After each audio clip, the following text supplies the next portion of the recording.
복숭아 밭에서 손을 맞잡은 세 형제 중 가장 먼저 세상을 떠난 사람은 관우였어요. 형주 땅을 잃고 맥성에서 마지막을 맞이한 둘째 형의 소식이 촉당에 전해지던 날, 유비는 사흘 동안 음식을 입에 대지 못했지요. 그리고 장비는 그 소식을 듣고 온 성이 울릴 만큼 소리 높여 울었어요. 장비는 평소에 거친 사람이었지요. 덩치가 크고 목소리가 크고 성격도 불같았어요. 하지만 그 큰 몸집과 거친 겉모습 안에는 누구보다 여린 마음이 자리 잡고 있었지요. 특히 두 형을 향한 마음은 그 어떤 사람보다도 깊었어요. 장비에게 유비는 아버지 같은 형이었고 관우는 든든한 벽 같은 형이었지요. 복숭아 밭에서 맹세를 맺은 그날부터 장비는 두 형을 하늘처럼 모셔왔어요. 자기 자신의 목숨보다도 두 형의 안전이 먼저였고 어떤 싸움터에서도 두 형이 위험해지면 자기가 먼저 나섰지요. 그런 장비에게 관우의 죽음은 단순히 형을 잃은 슬픔이 아니었어요. 세상의 절반이 무너져 내린 것 같은 아픔이었지요. 자신이 지켜주지 못했다는 죄책감까지 겹쳐서 그 슬픔은 더욱 깊어만 갔어요. 관우가 세상을 떠났다는 소식을 듣고부터 장비의 하루는 완전히 달라졌어요. 평소에 좋아하던 술을 마셔도 기쁘지 않았고 좋아하던 사냥을 나가도 마음이 허전했지요. 관우의 얼굴이 자꾸만 떠올랐거든요. 복숭아밭의 봄날, 5 관문을 지나 형에게 돌아오던 겨울, 형주를 지키며 함께 바라보던 수많은 하늘들, 그 모든 장면이 장비의 마음속에서 다시 되살아났지요. 그리고 그 장면들의 한가운데에는 언제나 긴 수염을 휘날리는 관우의 모습이 있었어요. 장비는 가끔 혼자 있을 때면 관우에게 말을 거는 것처럼 중얼거리곤 했지요. 하지만 장비는 그 대답 없는 독백을 멈추지 못했어요. 관우가 쓰던 청룡 언월도 모양을 떠올리며 자기 손으로 그 비슷한 모양을 허공에 그려보기도 했고 관우가 앉아 있었던 자리에 가만히 앉아 있어 보기도 했지요. 하지만 어디를 가도 형의 부재는 그대로였어요. 그 빈자리가 장비의 가슴을 점점 더 무겁게 만들었지요. 장비는 형을 잃은 슬픔을 어디에도 풀어놓을 수가 없었어요. 유비 형님 앞에서는 더 슬퍼하실까 참아야 했고 부하들 앞에서는 흐트러진 모습을 보일 수 없었지요. 그래서 장비는 혼자 있을 때마다 술을 마시며 눈물을 삼켰어요. 원래부터 장비는 술을 좋아했지요. 하지만 이전의 술과 이후의 술은 달랐어요.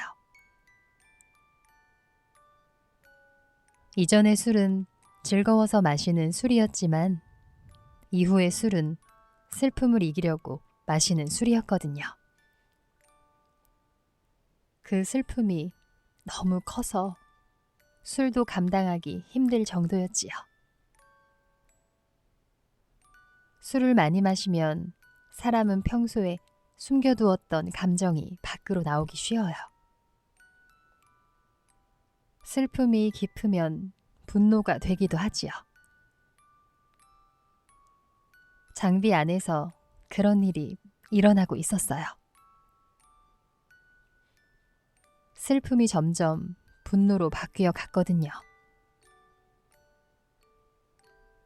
장비의 분노는 관우를 죽게 만든 손권 쪽으로 향했어요. 복숭아밭에서 맺은 맹세, 함께 살고 함께 죽기로 한 약속을 지키려면 형의 원수를 갚아야 한다고 장비는 생각했지요. 유비 역시 같은 마음이었어요. 두 형제는 힘을 합쳐 동쪽 송권의 나라를 치기로 마음을 정했어요. 많은 신하들이 좀 더 기다리자고 말렸지만 두 사람의 마음은 이미 불붙어 있었지요. 가슴 속에 슬픔이 너무 뜨거워서 누구의 말도 귀에 들어오지 않았던 거지요. 제갈량도 조심스럽게 유비를 만류했어요. 지금 군사를 일으키면 오랫동안 키워온 힘을 한꺼번에 잃을 수 있다고요. 머리로는 제갈량의 말이 옳다는 것을 알면서도 마음이 그 말을 받아들이지 못했거든요. 장비는 그런 유비형 곁에서 자신도 원수를 갚는 일에 앞장서겠다고 다짐했지요. 장비는 자기 부하들에게 큰 명령을 내렸어요. 사흘 안에 흰 깃발과 흰 갑옷을 모두 준비하라 하고요. 흰색은 상복의 색이었지요. 관우형의 죽음을 애도하며 전쟁에 나가겠다는 뜻이었어요. 그런데 사흘은 너무 짧은 시간이었지요. 그만한 분량의 흰옷을 사흘 만에 마련하는 일은 거의 불가능했거든요.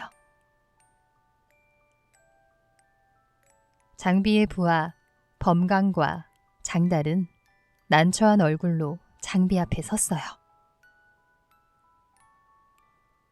기한을 조금 더 늘려주시면 준비할 수 있다고 청했지요.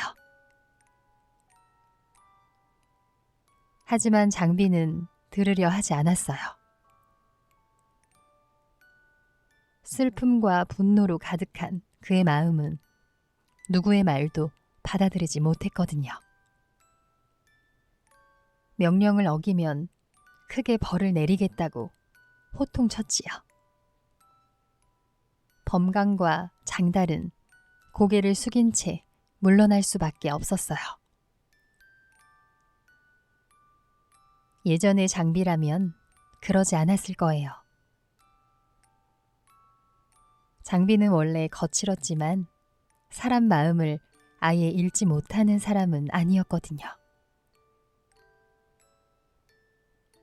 어려운 형편의 부하에게는 자기 재산을 덜어주기도 했고 억울하게 혼난 병사를 달래주기도 했지요. 하지만 관우형을 잃은 뒤의 장비는 예전의 장비가 아니었어요. 슬픔이 너무 깊어서 자기 자신마저 잃어가고 있었거든요. 장비는 매일 술을 마셨고 작은 잘못에도 부하들을 심하게 꾸짖었어요. 채찍으로 때리는 일도 많아졌지요. 평소에 장비를 따르던 부하들조차 이제는 장비 앞에 서는 것이 두려워지기 시작했어요. 유비 주변의 신하들은 장비를 걱정했어요. 제갈량은 조용히 장비에게 편지를 보내기도 했지요. 분노에 몸을 맡기면 결국 자신이 다친다는 뜻의 편지였어요. 관우 형님이 지금 장군이 이렇게 지내는 모습을 보면 얼마나 마음 아파하시겠냐는 그런 이야기도 있었지요. 장비는 그 편지를 받고 한참 동안 앉아 있었어요. 가슴 한쪽이 찡했지요. 하지만 다음 날 아침이 되면 다시 관우 형의 얼굴이 떠올랐어요. 그 얼굴이 떠오르면 또다시 분노가 밀려왔지요.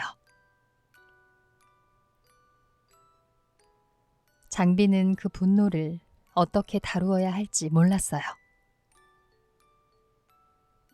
사람이 감정을 다루지 못하면 오히려 감정이 그 사람을 다루게 되는 법이에요. 장비가 바로 그런 상태에 빠져 있었지요. 슬픔이 그의 하루를 끌고 다녔고 분노가 그의 판단을 흐리게 만들었어요. 장비 곁에 몇몇 오랜 부하들은 장군님이 예전 모습으로 돌아오시기를 바라며 조용히 애를 썼지요. 따뜻한 음식을 차려오기도 하고 술을 조금만 드시라고 권하기도 했어요. 하지만 장비의 마음속 불길은 그런 작은 손길 정도로는 잡히지 않았지요. 그러던 어느 밤 범강과 장달은 장비의 군막으로 몰래 다가갔어요. 그날 낮에도 장비에게 심하게 꾸지람을 들었던 두 사람이었지요.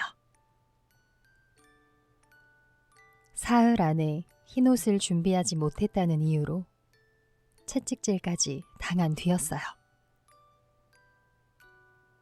두 사람은 두려웠어요.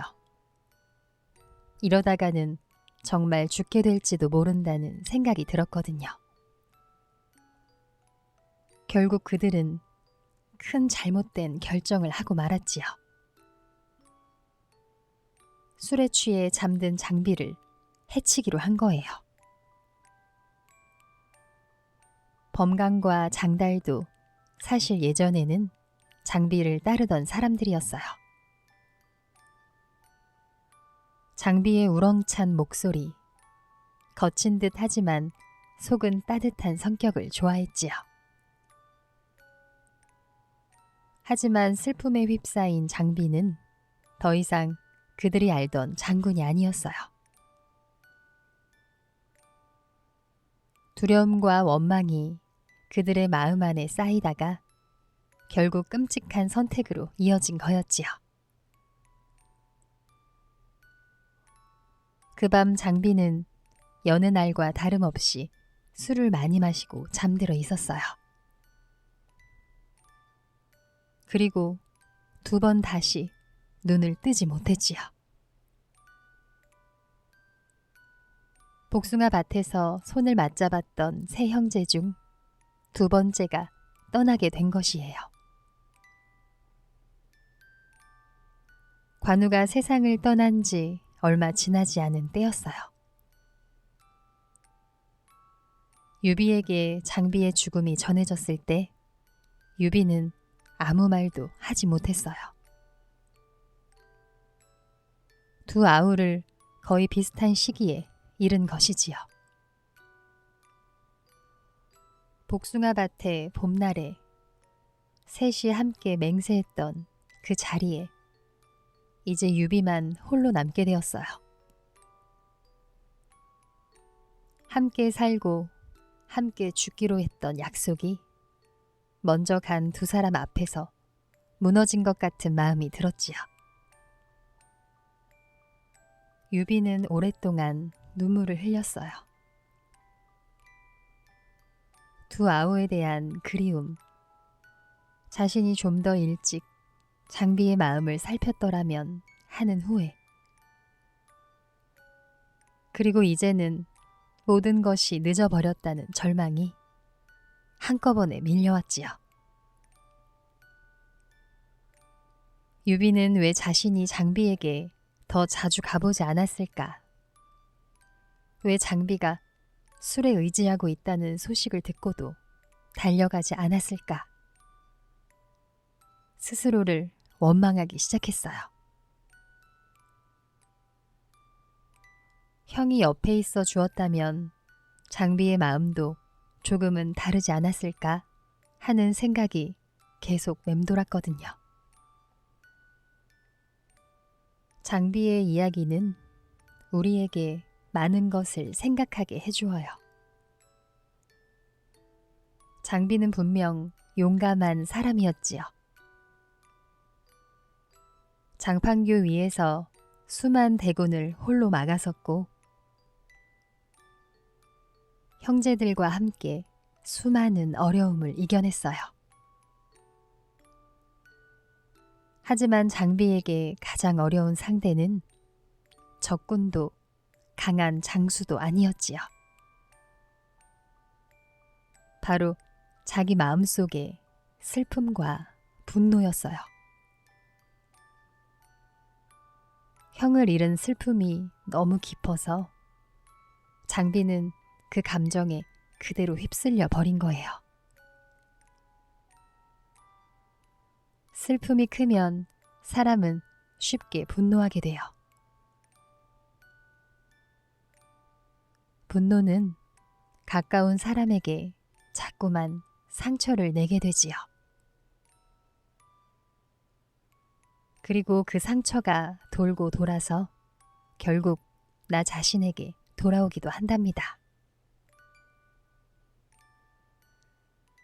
우리도 살다 보면 큰 슬픔을 겪게 될 때가 있어요. 사랑하는 사람과의 이별, 오래 준비한 일의 실패, 예상치 못한 큰 변화. 그런 순간에 우리 마음속에는 슬픔과 분노가 함께 고개를 들곤 해요. 왜 이런 일이 나에게 생겼을까? 누구 때문에 이렇게 된 걸까? 하는 마음이 자꾸만 올라오지요. 그 마음이 나쁘다는 것은 아니에요. 사람이라면 누구나 그런 감정을 느끼거든요. 다만 그 감정이 나를 잡아먹지 않도록 조심해서 다루는 것이 중요해요. 감정은 파도 같아서 밀려올 때는 크게 넘실거리지만 시간이 지나면 천천히 물러가요. 그 파도가 밀려올 때 억지로 막으려 하면 오히려 다치기 쉽지요. 그 대신 파도가 지나가는 동안 나 자신을 단단한 바위 위에 올려두는 것이 좋아요. 바위가 되는 방법은 여러 가지가 있어요. 믿을 만한 사람 곁에 있는 것, 건강한 일상을 지키는 것, 좋아하는 일을 조금이라도 하는 것, 이런 것들이 나를 바위 위에 올려놓는 일이에요. 슬픔을 제대로 다루지 못하면 장비처럼 가까운 사람들에게 상처를 주게 되지요. 그리고 그 상처는 결국 나에게로 돌아와요. 큰 슬픔 앞에서 가장 먼저 해야 할 일은 슬픔을 인정하고 그 슬픔을 나누는 것이에요. 글로 적어보는 것도 나누는 것이고, 긴 산책을 하며 마음을 천천히 가라앉히는 것도 나누는 것이지요. 그리고 믿을 만한 사람에게 털어놓을 수 있다면 그것이 가장 좋은 방법이에요. 귀를 기울여 들어주는 한 사람만 있어도 우리의 슬픔은 놀랍게도 가벼워지거든요. 장비 곁에는 사실 유비형이 있었고 제갈량이 있었고 부하들이 있었어요. 하지만 장비는 그 마음을 제대로 나누지 못했지요. 혼자서만 삼키다가 결국 감당하지 못하게 된 거예요. 만약 오늘 당신 마음속에 큰 슬픔이나 분노가 있다면 그 감정을 너무 혼자 끌어안지 마세요. 가족이든 친구든 선생님이든 말할 수 있는 사람에게 조금씩이라도 털어놓아 보세요. 말로 할 수 없다면 종이에 적어도 괜찮아요. 그 감정에 이름을 붙이는 것만으로도 마음은 한결 가벼워지거든요. 그리고 한 가지 더 기억하게 해주세요. 슬픔은 시간이 지나면 조금씩 옅어져요. 지금 당장은 이 감정이 영원히 계속될 것 같아도 어느새 당신의 하루 속에서 조용히 자리 잡게 돼요. 장비의 이야기는 슬픈 이야기이지만 그 안에는 우리에게 주는 귀한 선물이 있어요. 큰 슬픔 앞에서도 나 자신을 지키는 법을 장비의 뒷모습을 통해 배울 수 있으니까요. 오늘 밤 만약 당신 마음속에 무거운 감정이 있다면 조용히 그 마음에 이렇게 말해주세요. 오늘 하루도 애썼다고. 지금 느끼는 이 감정은 당연한 거라고. 내일은 조금 더 가벼울 수 있다고요. 장비가 못다한 이야기는 오래도록 유비의 가슴에 남았지요. 형제를 잃은 아픔은 시간이 흘러도 완전히 사라지지 않아요. 하지만 그 아픔 속에서도 우리는 조금씩 배워가는 것이 있어요. 큰 감정 앞에서 흔들리지 않는 법. 소중한 사람에게 따뜻함을 먼저 건네는 법. 나 자신을 잘 돌보는 법. 이 모든 것은 어쩌면 장비가 우리에게 남긴 뒷모습일지도 몰라요. 사람이 살아가면서 가장 어려운 일 중 하나는 자기 자신과 화해하는 일이에요. 슬픔에 빠진 나, 화가 난 나, 무너질 것 같은 나. 그런 나를 밀어내지 않고 조용히 안아주는 일이지요. 장비에게 필요했던 것도 바로 그 마음이었을지 몰라요. 형을 잃은 자신을 너무 다그치지 않고 슬퍼하는 자신에게 시간을 주고 그 시간을 조용히 견뎌내는 마음. 그런 마음이 있었다면 장비의 이야기는 아마 조금 다르게 끝났을지도 모르지요. 오늘 밤 당신이 사랑하는 사람들을 한번 떠올려 보세요. 그리고 그 사람들에게 따뜻한 말 한마디를 마음속으로 건네보세요. 언젠가 후회하지 않도록 가까이 있을 때 그 마음을 더 많이 표현해 두는 것이 좋아요. 장비처럼 크게 울지 않아도 되어요. 작은 미소, 작은 인사, 작은 안부 하나가 서로의 마음을 오래도록 지켜주는 다리가 되니까요.